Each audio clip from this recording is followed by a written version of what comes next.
Hello, everybody. Welcome to Phil's Place.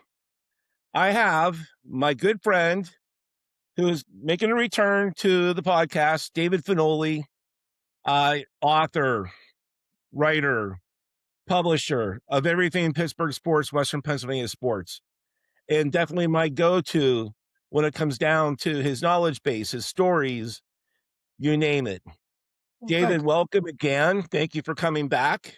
Pleasure to be here. Um, I love the Clemente hat. I love the Penguin jersey. Well, We it's have a double actually bill today. a Wheeling Nailer jersey. Really nailers. It's a Wheeling Oh, Nailer jersey. you are really representing the Penguin organization. There you go. They had a big night last night and having a hell of a year this year. Yes, I have to admit I have not been following. So, and that's not like me because in the past I would follow. I kind of pay attention to Wilkes-Barre, the baby Yeah. pens, but Yeah. and it's a shame. Wheeling is only like an hour and a half drive at the most. Oh, yeah. I don't know It's why I haven't been to a game yet. not far To be away. honest. And between that and the Johnstown Tomahawks, which is Right. a junior league, we have a lot of great hockey options out here on top of the Penguins. We do. Even 2 hours north, Erie Otters, Oh, OHL. absolutely. They are in the major juniors and certainly McDavid certainly Yes, uh, I was uh, just gonna you say for know, those who may have forgotten, that's for Connor McDavid, played his junior league hockey. And you absolutely. mentioned Johnstown. I cannot let this go without saying that's where Slapshot was filmed. So Exactly. They have a nice little mini museum in the War Memorial in Johnstown celebrating Slapshot. wonderful, wonderful. Okay, so we are here to talk about the Pittsburgh Pirates 2026 season. We're not We here to already talk have about my 2025 fantasy football championship Oh, that yes, I'm proud of. congratulations. You know, I just got my trophy. Okay. I'm sorry I had to put it up there, but darn it, I'm proud. Well, I'm not afraid to say that I finished in last place in our neighborhood fantasy football league, the Cimarron Fantasy Football League. I just had the worst luck this year with injuries and guys who just weren't performing, or I had them on the bench and they were performing well and they were getting it, 25, 30 points. it happens. That's the kind of season I had. Yeah, So, it happens, oh man. well, we'll get them next year. So, Absolutely. the Pittsburgh Pirates already have one game in. They played on Thursday against, obviously they're up in New York playing the Mets in this Oh, series, and there's only one thing that the Pirates fans are talking about, maybe still. And before we get into the minor league system, before we get into the prospects of how this team will perform this year against the other teams in the NL Central, O'Neill Cruz. People are still talking about that first inning. well, it's. I mean, look, it's one game in 162, and Right, the problem with the opener is either you're going to get unrealistic expectations of grandeur or you're going to get of disappointment. But in the case of O'Neill Cruz, the talk after one game is warranted because it simply the guy is not a center fielder.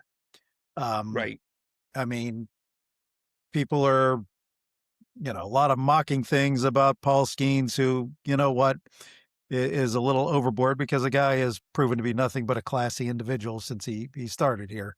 right, But I mean, a lot of his issues were two just horrid defensive plays that if they're made, it's a different game and we probably win the game. right, Um, but I I was a critic when they did it. You don't teach a guy an important position like center field at the major league level. Um, there certainly have been warranted criticisms of how the Charrington regime has developed hitters over the years, everyday players. They seem to improve last year when they got their new team in to development, but you just can't afford to have that in the field. Last year, did he improve over the year before? Sure, but you're talking about improving over just abysmal performance that uh, he was still probably not only the worst everyday defensive fielder, center fielder in the league, but um, he remained that way in 2025. And Right. last or 2 days ago was a microcosm of that um, of that thing.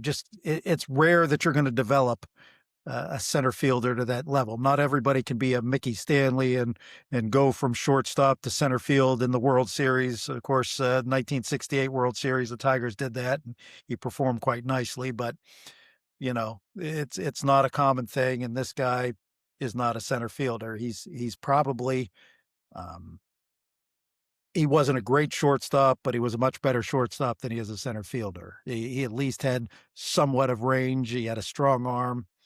Um, but he just doesn't seem to be able to judge fly balls.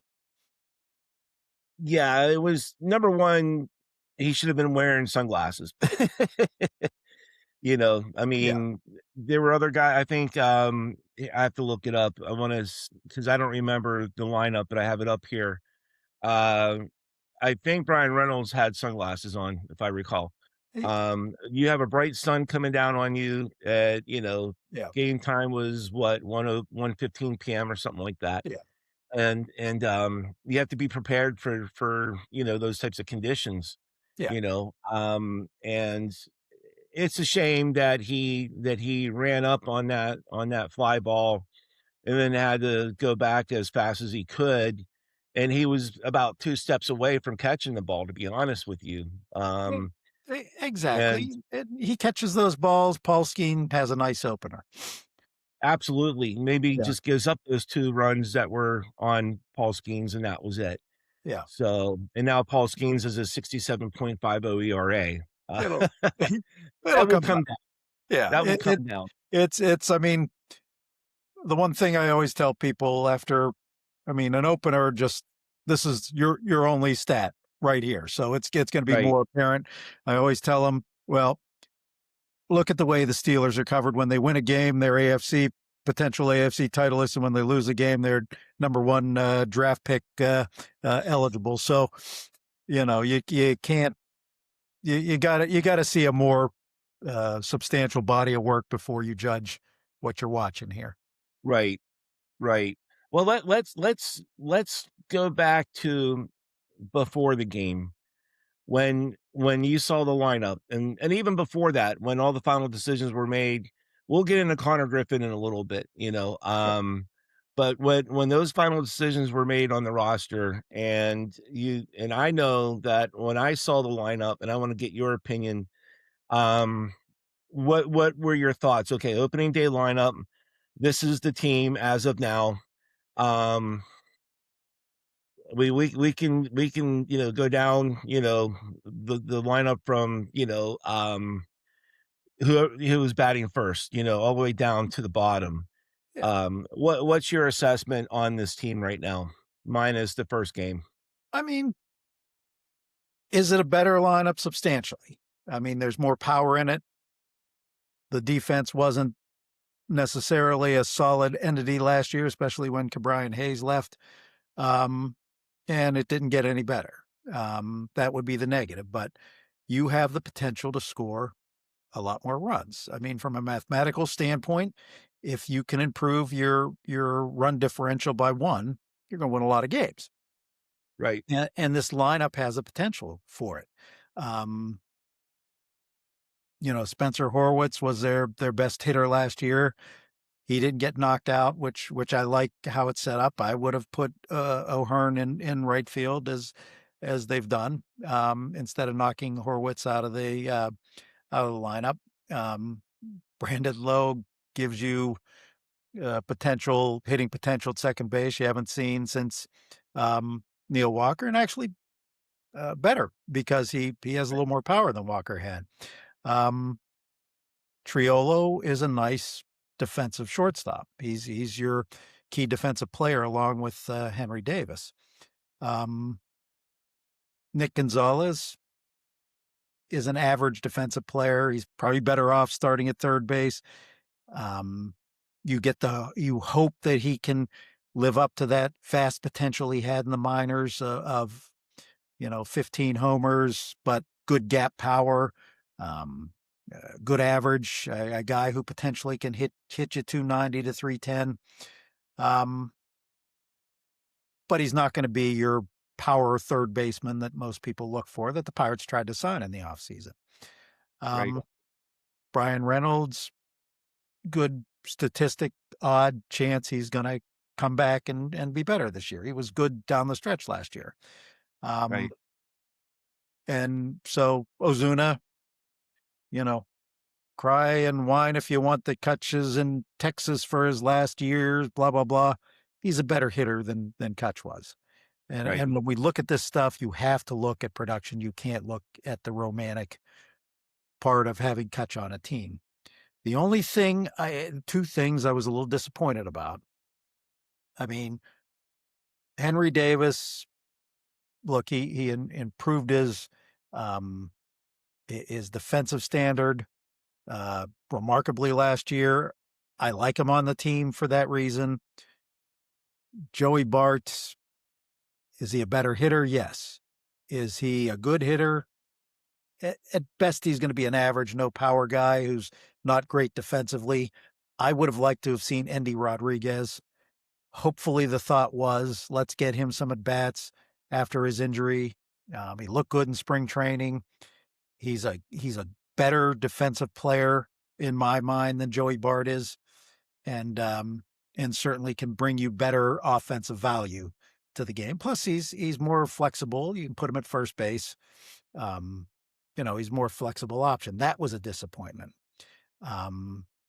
While Password had a nice, very nice, was arguably their best hitter in spring training, I still am not comfortable with getting rid of Oviedo. I thought with him in the lineup, starting rotation, you had what could have been potentially the best rotation in the National League. It's good, but you have some variables in there now that you wouldn't have had with Oviedo. I thought he came back very strong, especially towards the end after his surgery. And he's a guy I think I'm going to miss off this team. Again, it's not saying Password's not going to be a good player down the road. I hope he cuts down on the strikeouts. If I'm not mistaken, he had 3 or 4 last night in his debut in Indianapolis. But there is a potential star there, but there's also a potential O'Neill Cruz there who swings from the heels and strikes out a lot. Right. Well, it was pretty good. Very, very, very good assessment. Thank you, David. You talked about Indianapolis. Let's first talk about your bring up the cover of your book, if you don't mind.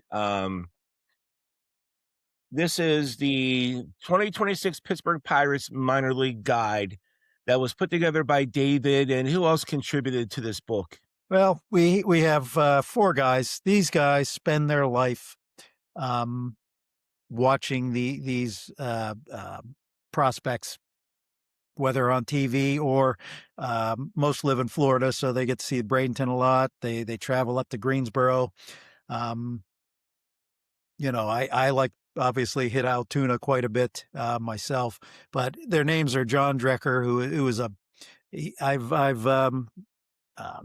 designed and published some books of his. He is one of the great Pirate historians of all time to boot.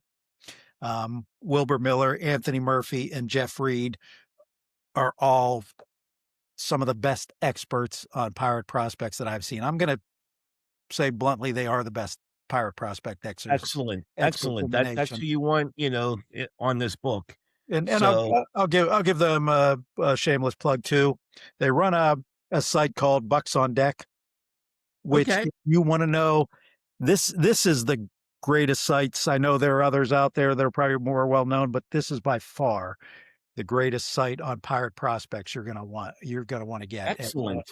And Anthony runs that, and I believe Wilbur and Jeff work for him on there. But um, it's such an honor to have worked with these guys. I mean, my main function on it was just to provide some historical aspects of the system and the minor leagues of Pirate Past, and design and publish the book. But these guys are the stars of this book. Where do you rate the Pirates minor league system in comparison to the rest of Major League Baseball? I put them in the top 3 right now. Okay.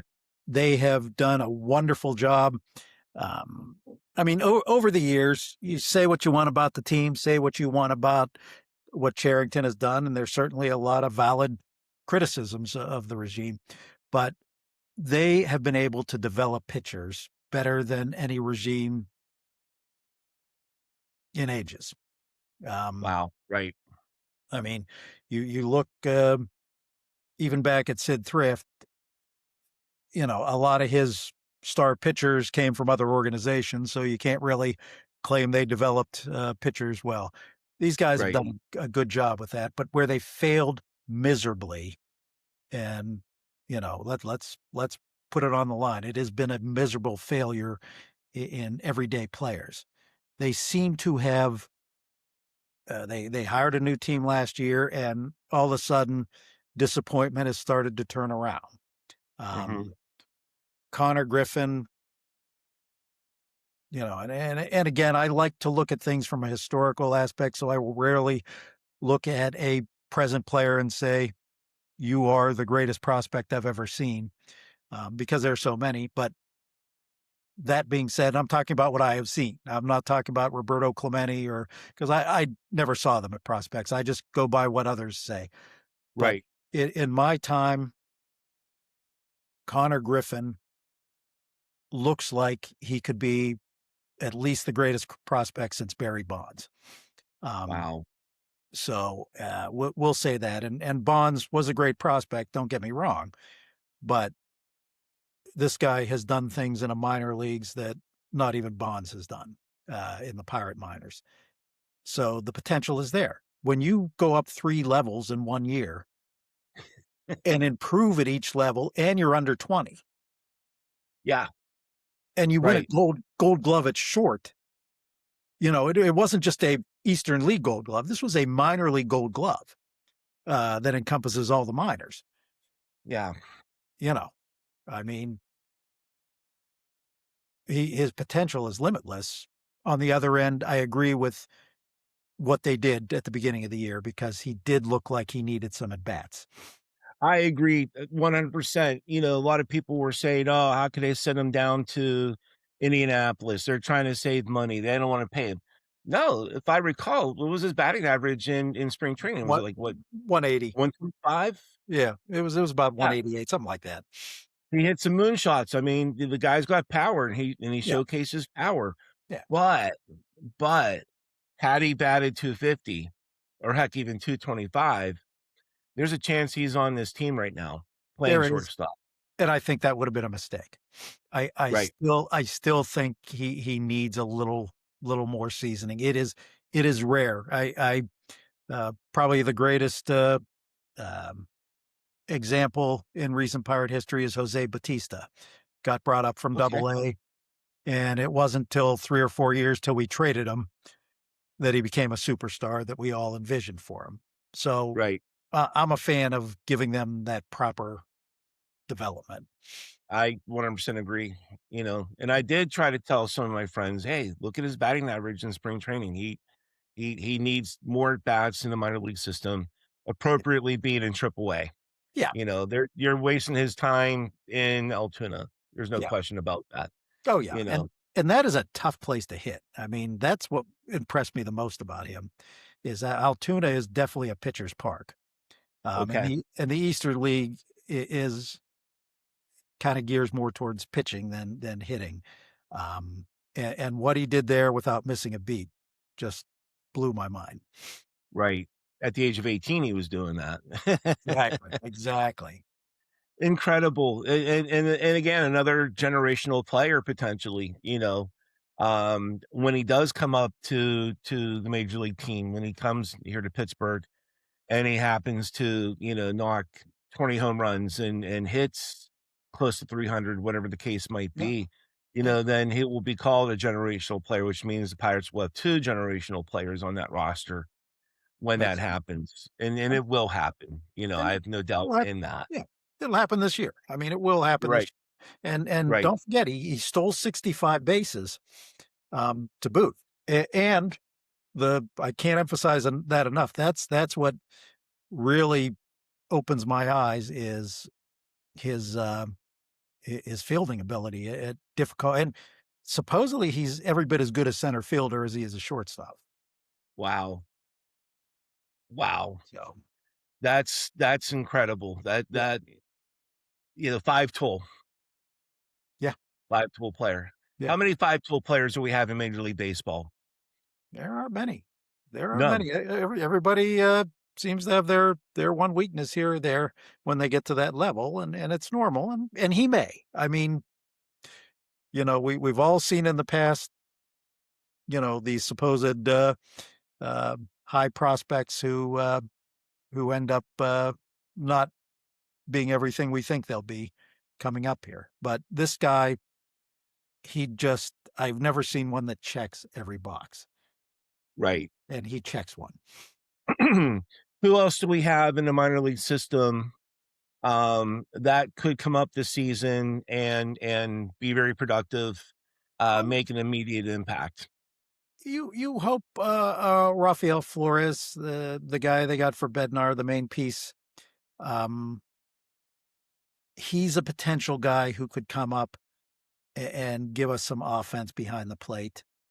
Again, like Rodriguez, you want to get him some work at other positions, um, because there's only between him and Rodriguez, you have two guys coming up for one spot, two guys who could potentially be good major league hitters.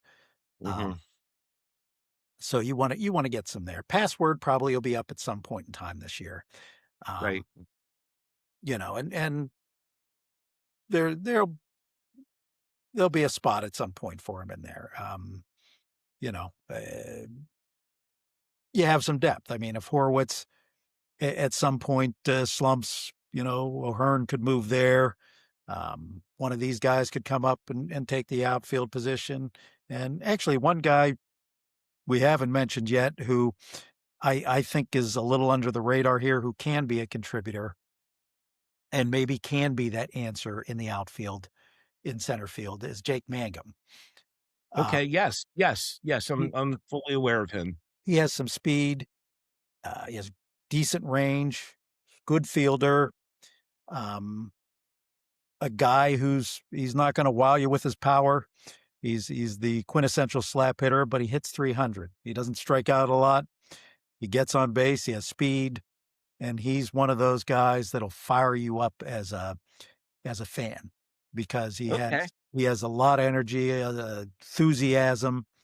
You know, a guy you love to see there. But he could be a potential outfield plus for the Pirates. But Okay. getting Great. back getting back to your question, Tamar Johnson, who's still only 22, used to Right. be their top hitting prospect, has, I don't want to say he struggled in the minors, but he hasn't lived up to the potential of being the greatest hitting high school prospect in a decade, which is what the experts called him when he was drafted by the Pirates. Um, he improved towards the end of last year at Altoona, so he could be a guy that could come up and provide you some help at second and third. Not a wonderful fielder, but he's solid enough. And from a power standpoint, Esmeralyn Valdez um, rates in our top 10, and certainly could be a guy that could sneak in there and give you some bop. So there are options this year, um, from a hitting standpoint, that we might not have had in the past.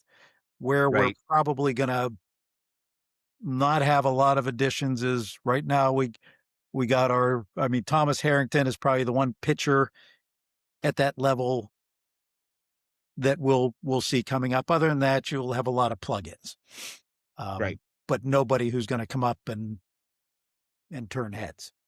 Okay. Okay. Let's go to Mangum a little bit more. Do you see him maybe being like an Andy Van Slyke type center fielder? He's not going to have the power of Van Slyke and probably Right. not quite the range, but Okay. he's going to be a I mean, he's going to be in the ballpark of him. He's not. I don't think he'll win Gold Gloves, but he's going to get to the balls. He's Okay. um he's going to be a. I think he can has the potential to be a solid fielder. Right Okay. now they have him slated as obviously the fourth guy um, out there, but again, how long if O'Neill Cruz and pardon my well, I'll clean it up a little. If he doesn't get his head out of his behind, Right. um, this is an option. And again, when we talk Cruz, we do have to acknowledge there is so much potential there. Oh my gosh. Yeah.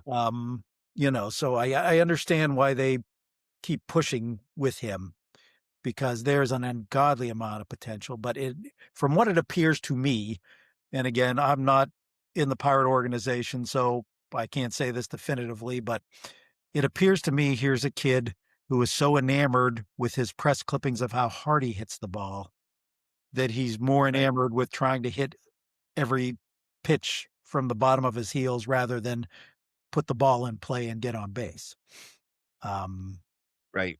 which is frustrating into itself. I I've been thinking about this. Haven't mentioned it really to many people. Do you think he even wants to be in the Pittsburgh Pirate organization? Do you see him maybe like say if they traded O'Neill Cruz? Yeah, Okay, hypothetical here. No matter where they trade him to, do you see him potentially becoming a better player if he goes to, I don't even care what team you mentioned. It could be Toronto, it could be Seattle, it could be, I'm going to try to stay away from the National League teams, yeah, even though they pretty much face everybody. yeah. Um, if he goes to the Astros, do you think that O'Neill Cruz, it's more of a psychological, more of a motivational type of thing that maybe he's lacking the motivation? I for some reason, this is my theory that he just does not want to play here in Pittsburgh, that he's not comfortable here in Pittsburgh, that he, is just not interested. I hate to say it like that, but not interested. I'll be honest. Yeah, What am I dead wrong on this? it's feasible. I mean, it's tough. It's tough to tell. Not obviously having uh, being in there and seeing him day in and day out. It's I mean, it's a feasible thing. He does look not interested at times. I mean, you know, last year there were a couple times where he let balls get away from him that he should have caught and just kind of looked at them while somebody else Right. had to rush in and grab the ball. So he does look not interested at times. There's certain, and you don't know. I mean, it's a tough press here. It's a when you lose pretty much consistently since 1992, and let's go beyond that. Pretty much since 1985, this team Yeah. has had 6, 7 winning seasons, 8 winning seasons since Right. 1995 or 1985. Right. So it's a tough core of fans and press when it comes to the Pirates. Right. And that's, say what you want about it. I'm a human being. And if somebody is just pushing me day in and day out like that, it's going to get to you. I mean, Absolutely. they're, I they're, agree. I they're human agree. beings. So Right. possibly he might not want to be here, but it's a matter of if you send somebody to the right organization who knows how to push the buttons right. Tyler Glasnow is a prime example. Oh The my gosh, yeah. pre-Ben Cherington era, they didn't know how to develop a pitcher. They did well with hitters, but they didn't know how to develop a pitcher. Tyler Glasnow, save Paul Skenes, was the best pitching prospect we've seen in 40 or 50 years. Right, Um, we didn't know how to push his buttons. Tampa Bay did, and now, when he's not injured, he's Cy Young quality. right, Um, so that is a very possible thing that if he goes to an organization who knows how to push his buttons, he can deliver his vast talent. Same with a right, Henry Davis. Henry Davis has the potential to be a great hitter, but he's lost at this point at the major league level. yeah, And he doesn't look not interested. Here's a guy that I root for because he always looks like he works hard, like he wants mhm, and you can see that in his defensive development between 2024 and 25. Remarkable defensive development. right, Um, but again, here's a guy who might in another organization find somebody who knows how to push his buttons properly. right, right. Henry Davis, I heard this stat last year. I was listening to it could have been the Pirates radio network. I don't or if it was Major League Baseball network. He this is a stat I've never heard of before. And there's so many more stats out there now being kept that I still need to catch Yeah. up on. Um when he is behind the plate catching, the Pirates ERA is down. It's a great ERA. Yeah. And and it goes to, you know, how he calls a game, his relationship with the starting pitching staff, even the relievers, coming out of the bullpen. Um, this could have been a starting pitcher only stat too, I don't remember. Do you know what I'm talking about with this stat? Are you I familiar know with I what know I'm exactly what you're talking about, and it's a Okay, please very talk about this because it, this is it's a important. it's a very important stat, and it Right, makes hiding a 187 hitter on a bad lineup feasible because mhm, he does. I mean, it's remarkably lower. I forget the exact number, but it's the whole staff that's remarkably lower under Davis than it was under Joey Bart. right, And I mean, he calls a great game. That's important. He knows the pitcher's abilities. He knows their egos. He knows how to. I mean, he's a pitching coach on the field, and right, that's what catchers are. And also his um, his arm is remarkably better than Joey Barton. I'm not just talking strength. I'm talking the ability to hold runners on and throw them out. right, Um, Under Bart, stolen bases seem like they're a common thing. right, And again, that increase or decreases the ERA, not having to worry about a runner getting on second every time. So that's a big help of it. But yes, no, it's a valid stat, um, and certainly is a feather in Henry Davis's cap that makes him absolutely, worthwhile to keep. right. And he's Paul Skenes' personal catcher. And What does that say? Skeens doesn't do it just because he's his buddy. Skeens does it Right, because he knows he's going to get the best out of him. right. And Paul Skenes is a 23-year-old manager of a baseball team.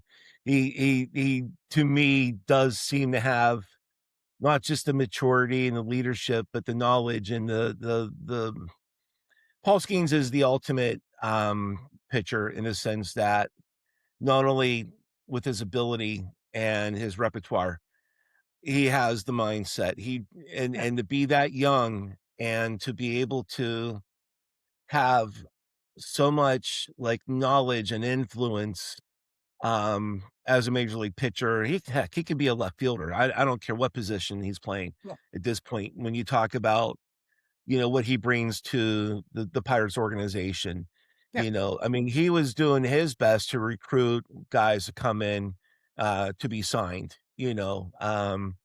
and he's seeing the potential of this organization. He's seeing the potential of this major league lineup. Yeah. this roster, this team. He sees it, He's a leader. and it's amazing. It's absolutely amazing, to be honest with you. I mean, he's when people show pictures of him and Sid Crosby, usually those things I kind of laugh at, but it's a valid comparison because Right, they're among the best in the game. And I mean, Sid remarkably is going to have his 21st consecutive season where he averages a point a game. So let's not say he's diminishing, but Paul Skenes right, is taking a leadership role. Paul Skenes, from an organizational standpoint, is what you want out of a leader. He does things right, off the field perfectly. He says the perfect things. right. He seems like a good guy. I mean, Sid, Yes. there is no better leader in professional sports than Sid Crosby. Um, Paul Skenes is starting in my mind to be that guy. And, would I love if they threw out an 8-year, $320 million contract at him? I think that'd be great business for the Pirates because I think he can generate that kind of extra revenue if he's on the mound. Um, but you know, that's a kind of guy, even if he's only here 3 more years, it's three Exactly. years of a generational talent who is a great leader. And you don't see that a lot with generational talents. They're they're great players and important to have on your team, but to be that person off the field, to be that person that is interested seemingly in only winning. And that seems to me what Paul Skenes is. When I was watching the World Baseball Classic, and this is actually an example of what we're discussing here, David. Yeah. You can see the entire team was basically rallying around Paul Skenes. He could have been the face of the team if not Aaron Judge, of Yeah. course, who was the face of that roster, and rightfully so. Yeah. No question about that. Yeah. But to see that camaraderie centered around Skenes, and to see, just how fascinated this roster was by seeing Skenes pitch, by seeing him on the mound. Yeah. He only had one bad pitch he threw when he was on the mound, for in Yeah. the World Baseball Classic, that one home run he gave up, and we all knew it was gone as soon as, and I can't even remember who hit the home run. Kind of escaping my mind who it was, but that was his only flaw. I mean, he looked so, so good. He was middle season, And just in that form, mid-season form. And I think they let him go 6 innings. I think he threw 7 innings in the one game, if I recall correctly. I could be wrong on that.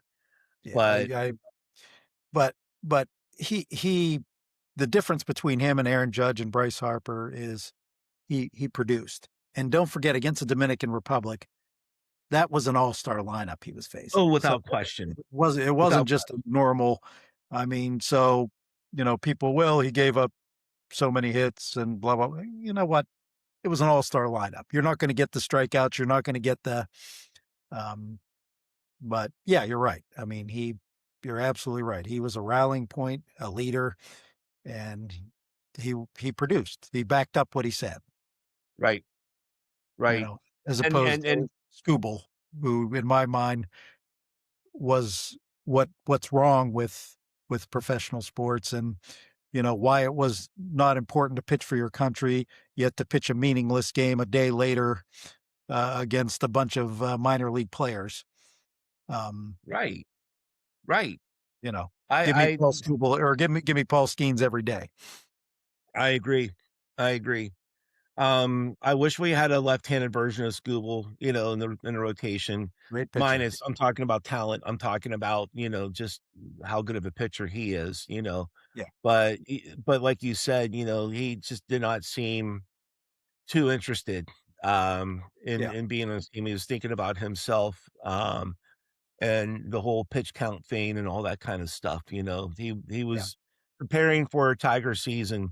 He wasn't ready to be on this roster, probably, perhaps based on the comments, based on, the Yeah. attitude, which is a shame, you know. Well, I Um, was going to say there's a guy. I mean, you can prepare for the Tiger season and pitch against some of the greatest players in the game rather than pitch against minor leaguers a day later.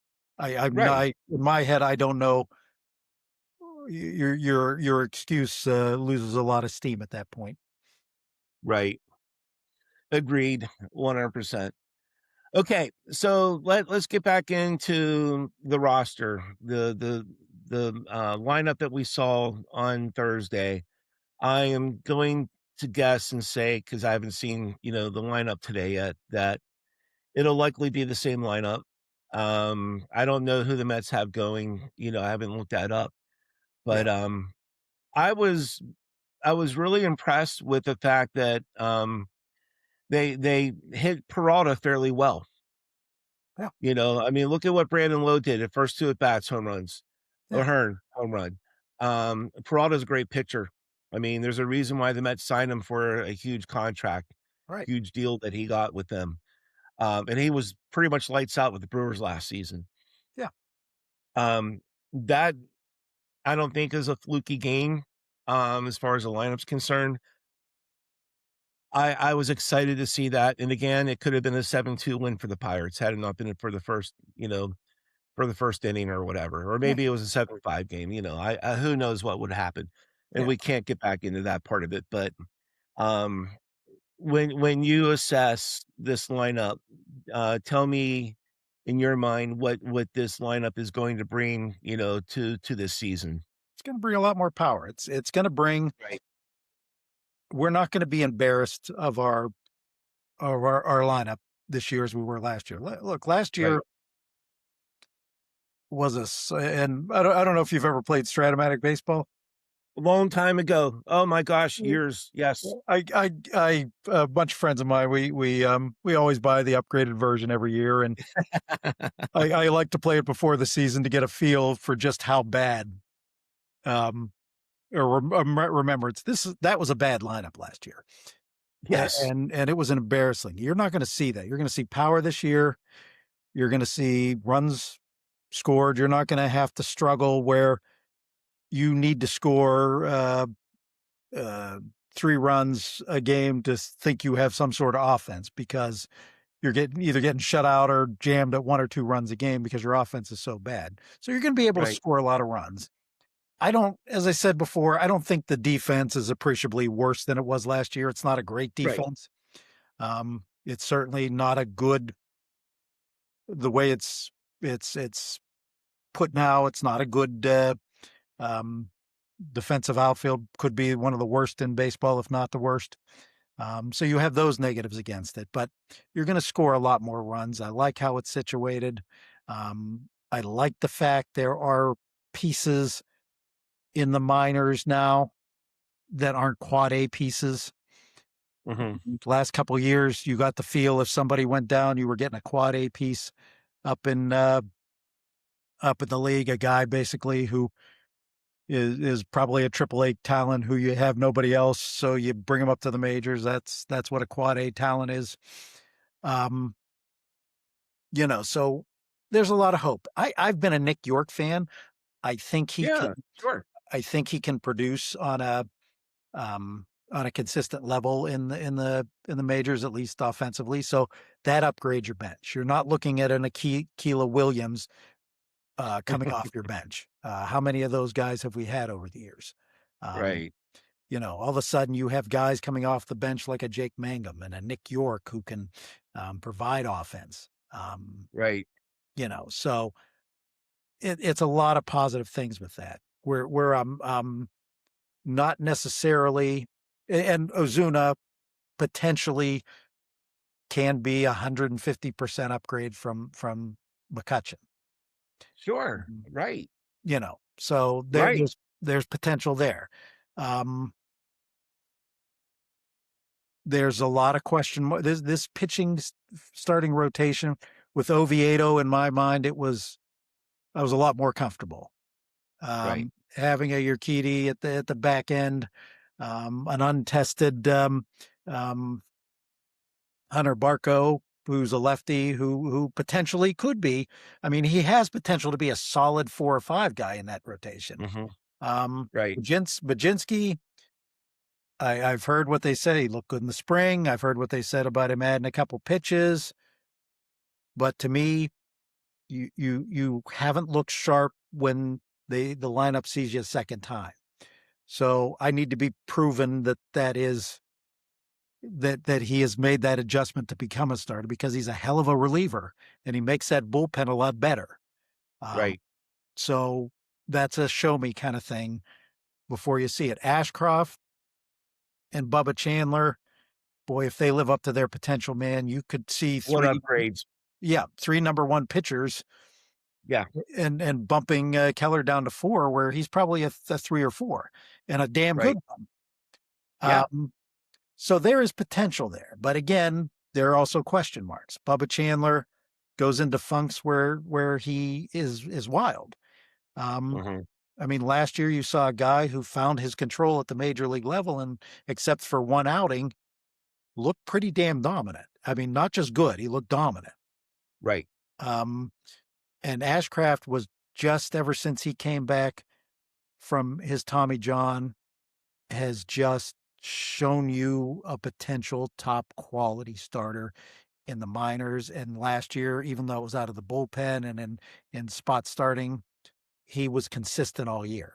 So I really am excited to see what he can do over the course of a year. You pray Yeah. Santana can be a solid closer again. He's not going to be a Bednar. Yeah. I think we talked about this last time I was on the show. In a weird way, I think Jared Jones, if the starting core ends up being as good as they potentially can be, Jared Jones might be an answer as a closer. He's got a dominant fastball. He probably doesn't have the array of pitches that the starters do. Right. But in a closer role, that can be dominant. Again, he's got a great fastball. Absolutely. Right. I mean, it seems to me that when you're a closer, you only need 3 pitches. I mean, it's Well, nice to have more, yeah, but you have to have your fastball.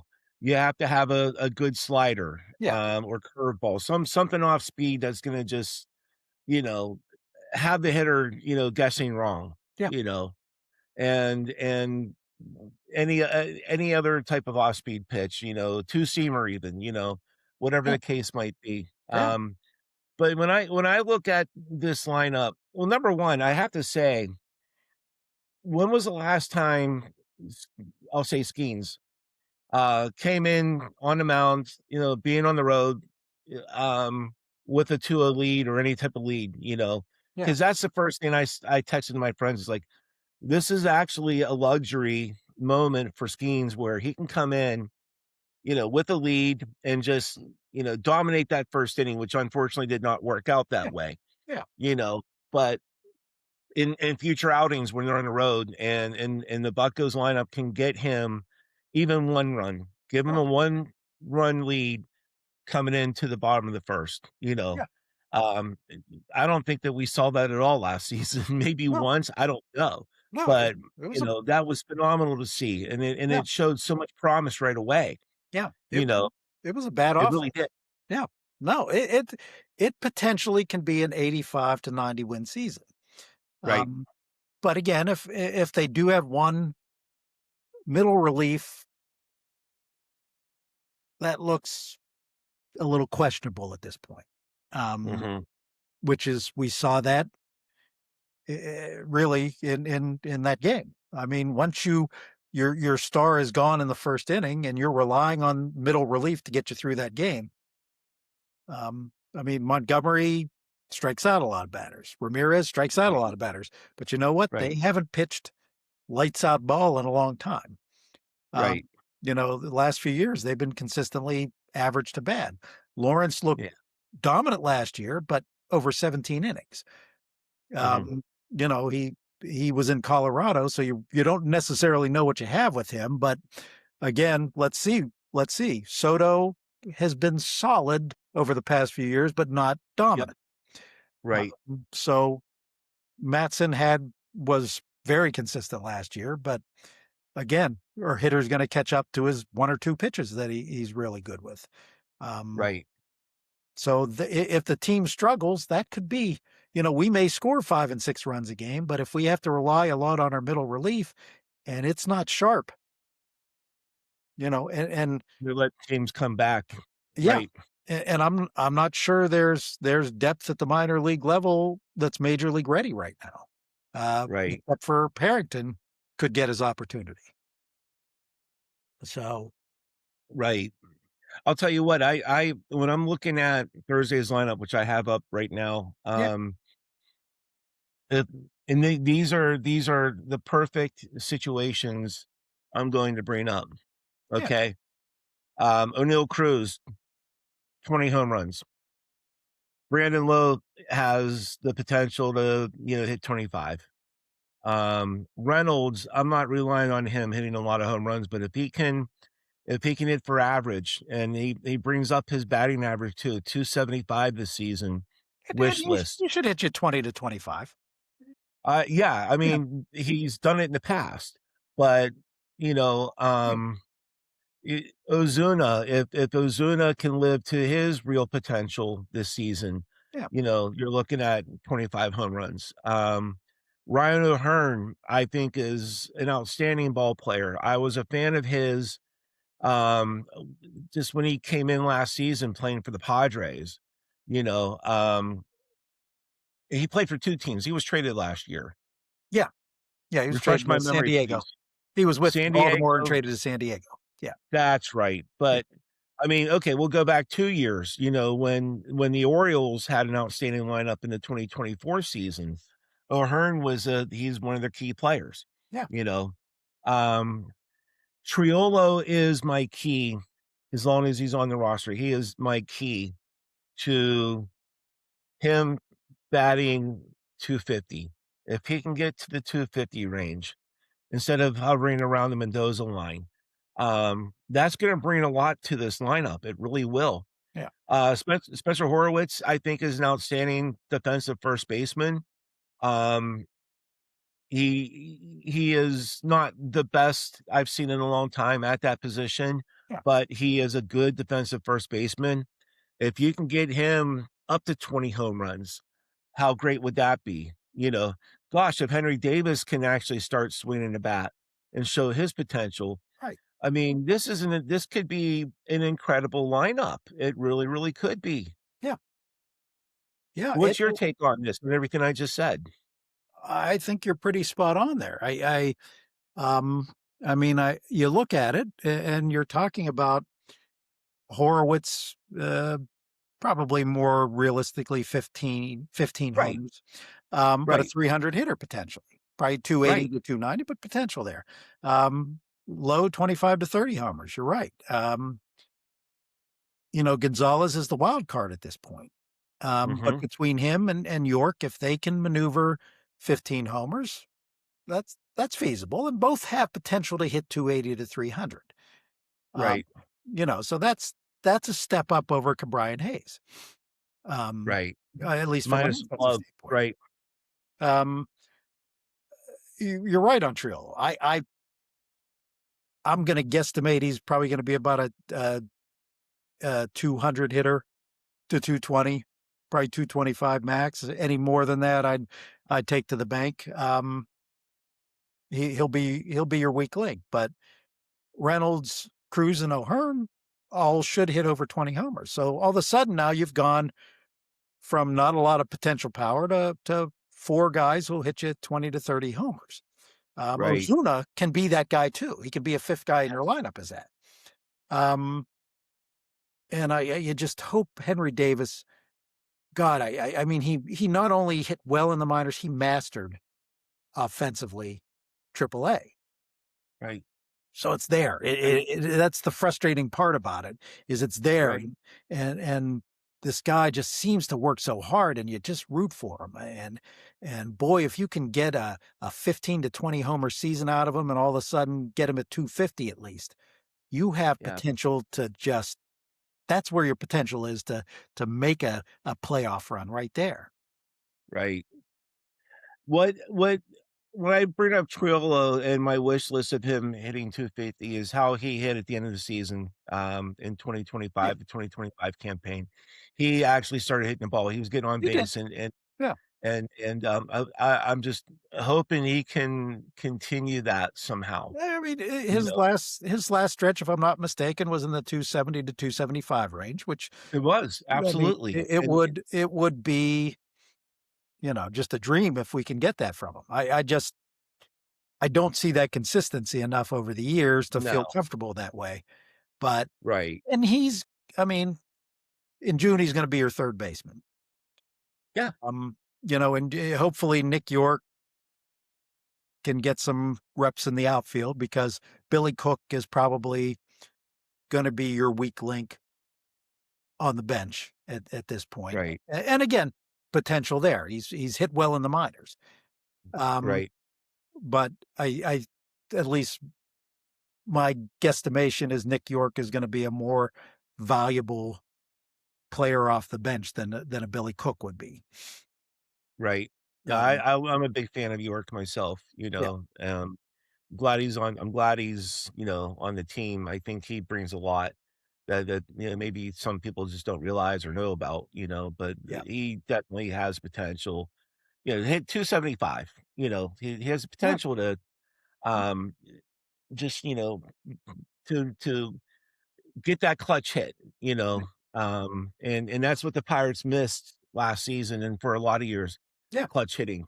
No, absolutely. And I mean, if you hear the reports from the minors, he basically got off to such a bad start because he was in essence pouting that he didn't make the roster. But again, those are reports. Those are nothing. I have no conversation with the guy to verify that. But again, it makes sense because he was pretty much kick ass by the end of the season and ended up having a nice season down there. Um, Exactly, exactly. Okay, I'm gonna bring up Konnor Griffin again. Time to talk about him. sure. Um, please hit the ball in Indianapolis, please. We need you on this roster. I mean, he showed. I watched a little bit of the game last night. In between, of course, your basketball games, which have to Right. take precedence. And I'm a Michigan fan, so I watched the Frozen the NCAA hockey. I had three TVs ablazing last night, Good for you, that's but fantastic.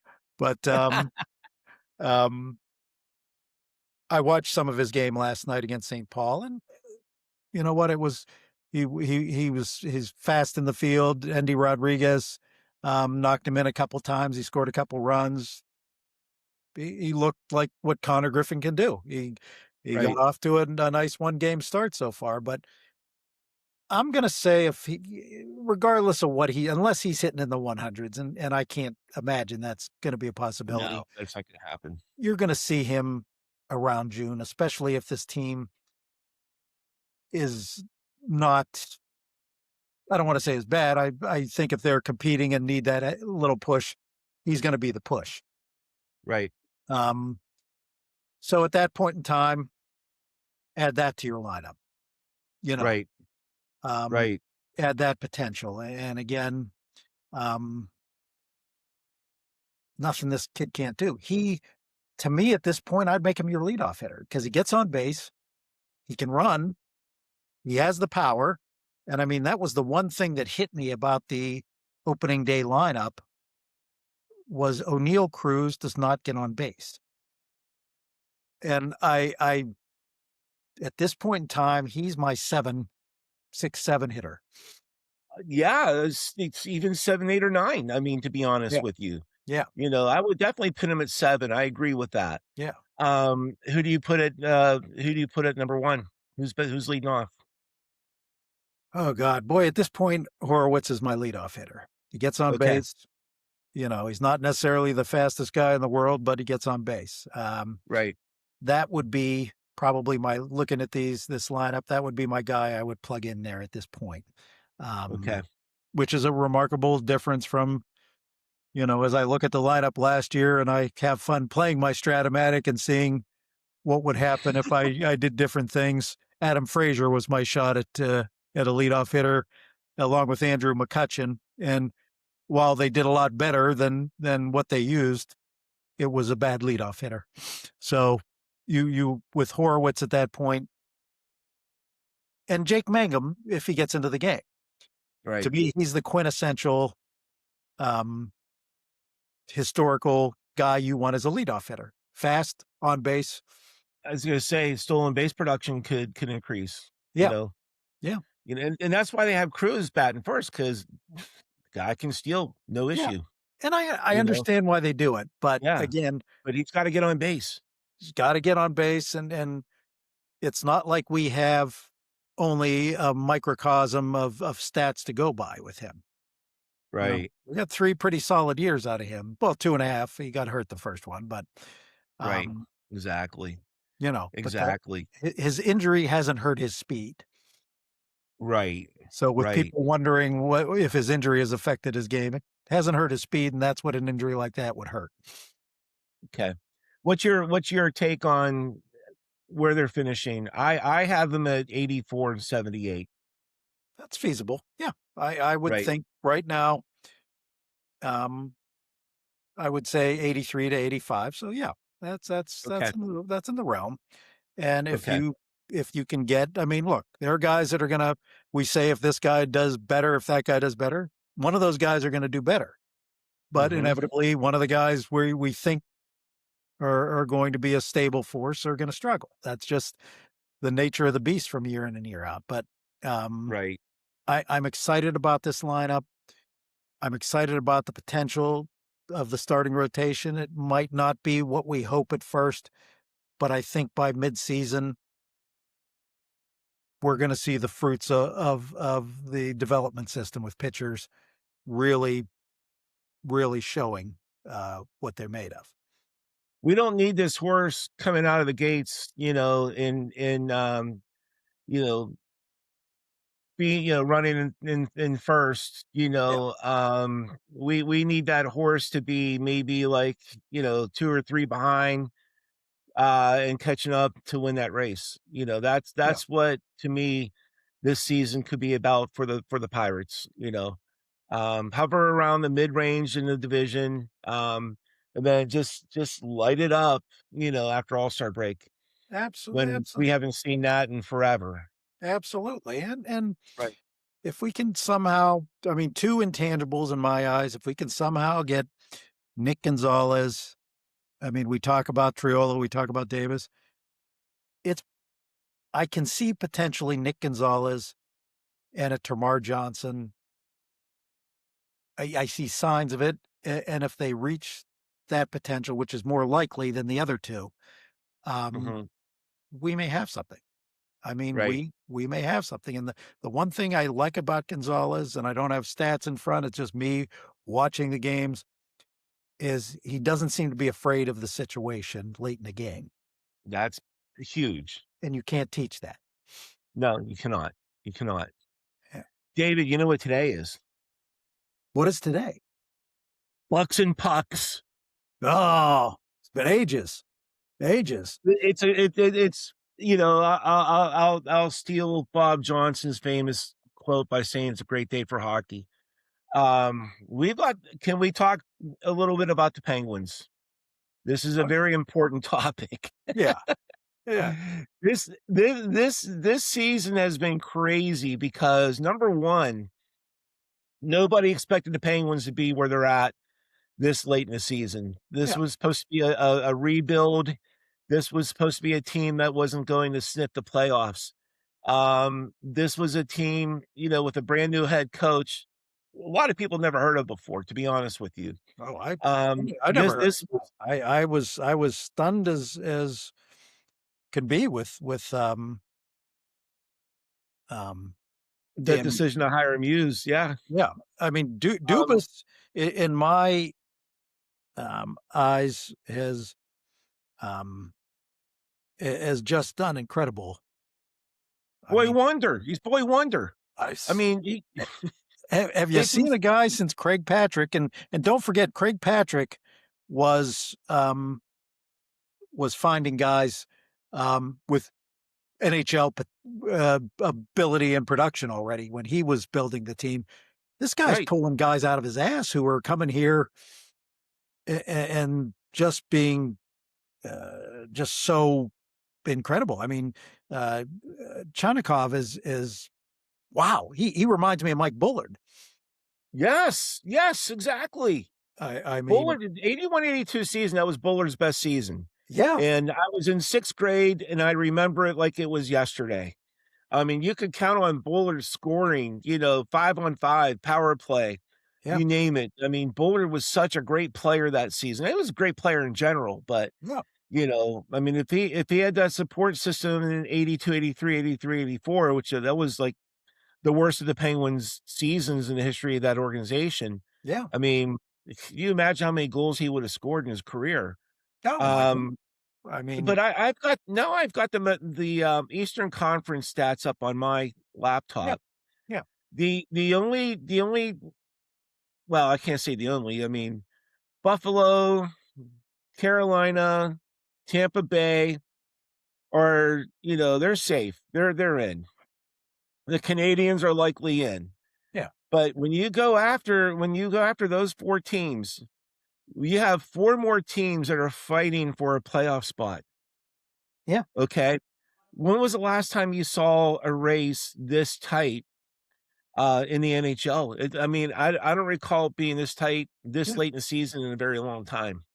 I I like people have criticized the NHL's playoff format. I like it because of that. Because Right.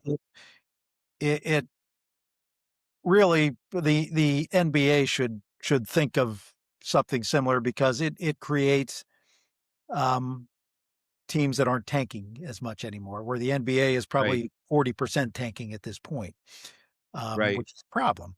Um, but yeah, no, I mean, one thing you can say about this team is it has heart, Yes. and they're never out of a game, and they do it against the upper crust of the NHL, Right. upper echelon of the NHL, and Right.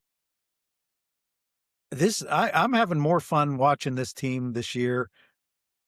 Probably the last time I can remember something similar was 2016 when, if you recall, by midseason, Mike Johnson was the coach. They Yeah. were looking at a rebuild, and they pull these guys out of Wilkes-Barre, Connor Sheary, Rust, um, and all of a sudden they go from a rebuild to Stanley Cup champions 2 months later. Right. Um, they're not.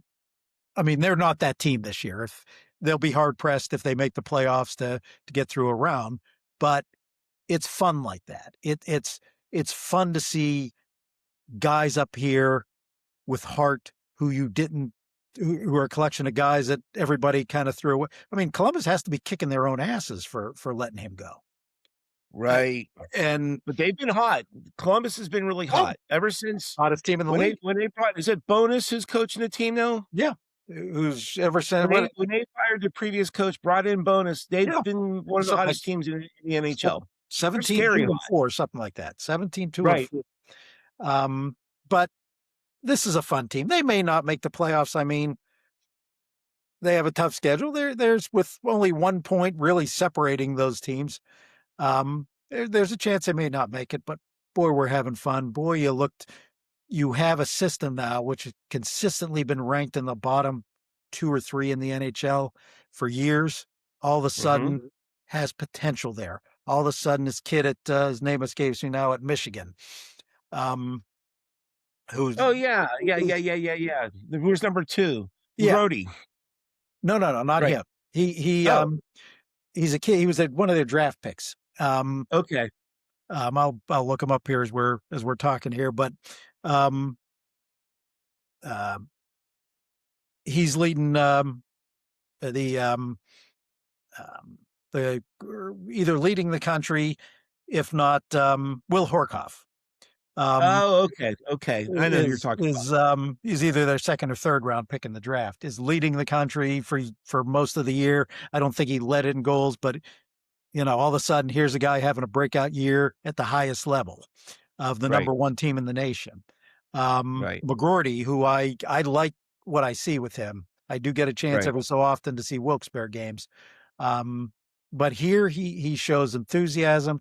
He can be a presence, a powerful presence in front of the net, potentially. Not like I don't say he's going to be a Kevin Stevens, but that kind of potential player who can cause Right. problems physically in front of a net and get some junk goals. Um, Yeah. so Kindle has been stunning. Unbelievable player. I mean, Yeah. you just go back to the last game. He won the shootout. Yeah. 18-year-old, not even 19 yet. I don't even know when his birthday is, but 18-year-old kid Yeah. coming in off the right wing board and just blisters it, Yeah. and they win the game. They win the game in the shootout. I mean, when I was 18 years old, I was more like a 14-year-old maturity wise. Yeah. Yeah. A Yeah. lot of, a lot of 18-year-olds are like that, to be honest with you. Well, But well, man, he's having an incredible season. his hockey IQ is off the charts. Right, right, I mean, right. just And he's gonna be he's gonna be a 40 goal scorer at some point, in his career, sooner than later, I would has that agree. potential as well. I would he is an heir apparent um top center when Sid decides to hang it up. Right, I agree. I Yeah. absolutely agree. Yeah. But I'm gonna go back to the stats here. I'm not the stats. I'm going back to the standings here. The Penguins are sitting in second place in the Metropolitan Division, 88 points. Columbus behind them by 1 point. Okay. I'm not going to get into the Eastern because we just kind of talked about that. But when you look at the wild card, the Boston Bruins also have 88 points. The New York Islanders are 1 point behind with 87. And then you've got that was such a huge win the other night in Ottawa. They needed that win so bad. Yeah. Ottawa's right behind. They're in the running with 86 points. Detroit Red Wings, 86 points. So you're talking about um, 6 teams who Where are in contention that where where, may not make where the do the playoffs. Islanders, where are they sitting? 87? They're 87 points. Okay. They're right now, if the season ended, they're in the playoffs. But my gosh, I mean, you talk about keeping your eyes on the scoreboard each night. Yeah. This is just insane. And the Flyers are, I think, the hottest team since the Olympic break. And had they been playing better hockey before the break, they would definitely be in the thick of it. Could be in a playoff spot right now. You Yeah. know, No. I don't think we have to worry about the Capitals. Although you never know what's going to happen still. But if they turn it on, they something could happen. But Are, are, I doubt are you ready for highly your of it. stat? Are you ready for your stat of the day? Give it to me. Come on, let's hear it. 18,569. What does that stat mean to you? I don't know. That is I currently can't even guess. days since the Flyers last won a Stanley Cup. So we're talking, 50, 51 years now. 18,569 days. One of my favorite stats in all of sports. It So, is an outstanding stat. You know what? It's just this may have woken me up this morning. Not to say that, our conversation hasn't, because I'm not a morning person. Okay. Let's just yeah, get that out there. I'm not a morning person. I can have 4 cups of coffee and it doesn't matter, but that woke me up. Say that number one more time. 18,000. 569 as of today, as of 10:15 today. Okay. So 18,569. 69 days. 6'9". Okay. Yeah. Wow. Yeah. Okay. That Thank you very much, Mr. Finoli. That was so nice to hear. You know, I And like and you know what? Those days are going to continue to add up. I I You know. I love the Guardians dash Indians, so I won't give you this stat of how many days since their last world championship. Uh, we'll keep that kind of quiet, but I'm going to give you Okay. another stat here that'll make you happy. Let me bring this up. There's a calculator. There's a calculator for everything here. Yes, sir. There's no doubt about that. So December 27th, 1964 was the last time the Cleveland Browns have played in a championship game. So Music to my ears. I'm trying to see if they have a calculator here. See, this is the things I do. This is why I need a life. This is Uh, wonderful. my granddaughter was mad at me the other day uh, because I was on that stupid phone instead of watching Bluey. Oh, 22,371 days since the Browns have last won a championship. unbelievable. So you're filling an Un- MLS stadium with days that the Browns have last won a championship. So wow. I mean, the end of 1964. I mean, there was a lot going on in that time period, you know and a lot when of things were building up when that a people didn't see. when a But friend mocks me about Pitt not winning a championship in ages, I always take a picture of the sky and send them to him and say, "Here's a picture of the Browns Super Bowl pennants." there you go. There Yeah, you go. yeah, Jim Brown was on the team. That's all I know. he was, he was. That's all I know about that team from Yeah, 1964. David, any final thoughts here? I mean, we covered a lot of stuff in this episode. We really yeah, did. yeah. We're gonna have a little more fun watching baseball this year, Okay. or we're gonna have a little more frustration. We don't know yet. I hope it's I'm the gonna, former, not the latter. yeah, I'm gonna, I'm allowing myself to be excited, and I just odds are we're gonna be competing for a playoff spot, and September could be fun. I hope you're right.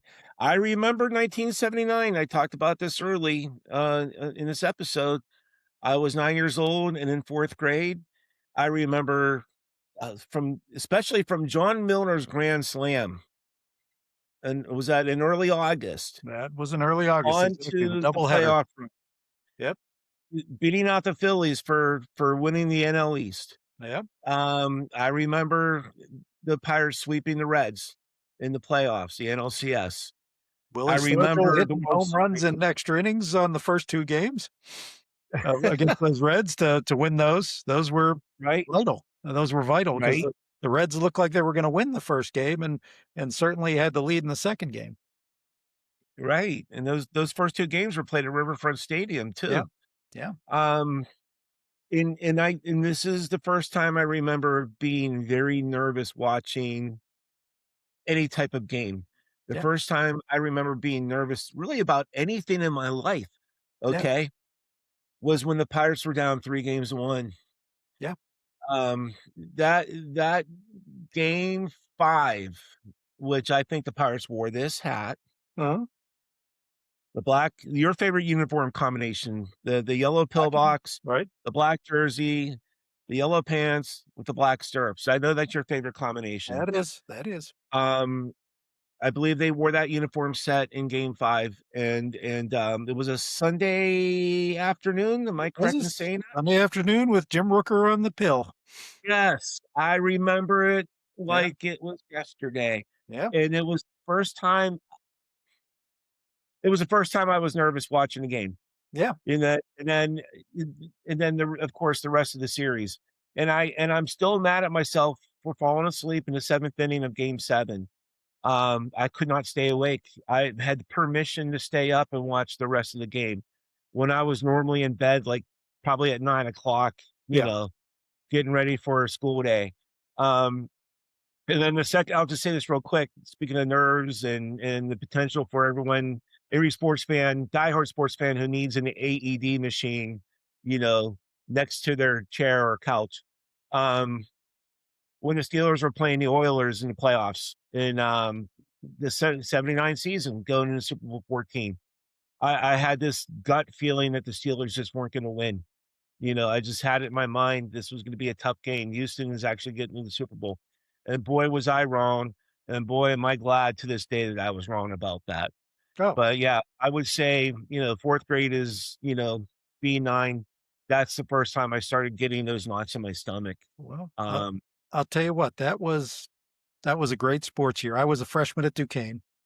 Yes. and we were watching in an apartment because we didn't have cable at Duquesne at that point. So Mhm. rather than watching the Right. game fuzzy, we went to a friend's apartment. We got kicked out of the apartment in the bottom of the eighth inning because we were Oh, being too loud. So we ran down. There was a place called the Carlton House in Pittsburgh, which was a hoity-toity suit uh, type of yeah, I heard that place. Yeah. establishment. And we had our ripped jeans and our pirate shirts on and hats, and they allowed us to come in the bar to watch the last inning. So we watched when Omar Marino cradled that The last last hit. We took fly off from ball. Market Square, and that was by far the greatest sports night of my life. Um, Unbelievable. That's great. oh, well, you think about it. You had that. You had a Super Bowl title, and then in Yep. February you had the Miracle on Ice. So Yes. in a 4-month period, to have three things that you still consider are monumental moments in your life. What a time to be a sports fan in And Pittsburgh. then I'm gonna add this one. In January 1980, the Pittsburgh Penguins switched their colors of black and gold. Yes, they did. Yes, they did. I remember that too, and I remember the Bruins organization wanting to sue the Pens, Right. because they were the only team in the NHL wearing black and gold, But you they were the know? ones who wore them first, were they? True, The I'll Pittsburgh give them that. Pirates. That's how they won that suit. Is the Pittsburgh Pirates in the NHL I 30s? see what you're talking about now. Yeah, Okay, I missed that. Yeah, that's how the Penguins won. Not that I mean they were going to wear black and gold. It wasn't anything where that was going to be an issue. The Bruins were just being a-holes about it, but yep, they proved, well, no, actually, the Pittsburgh Pirates were the first to wear black and gold, and they were. There was a Pittsburgh Pirate NHL franchise in the 20s and early 30s, I believe, before it right. went back down to the six. Well, that Um, was their one jersey they wore, a throwback jersey with the gold P in the front, the white jersey. Wasn't that the old pirate uniform? it was. Yeah, If you give me 1 second, I can bring you something. sure. If you can hang on a second. Yes, please.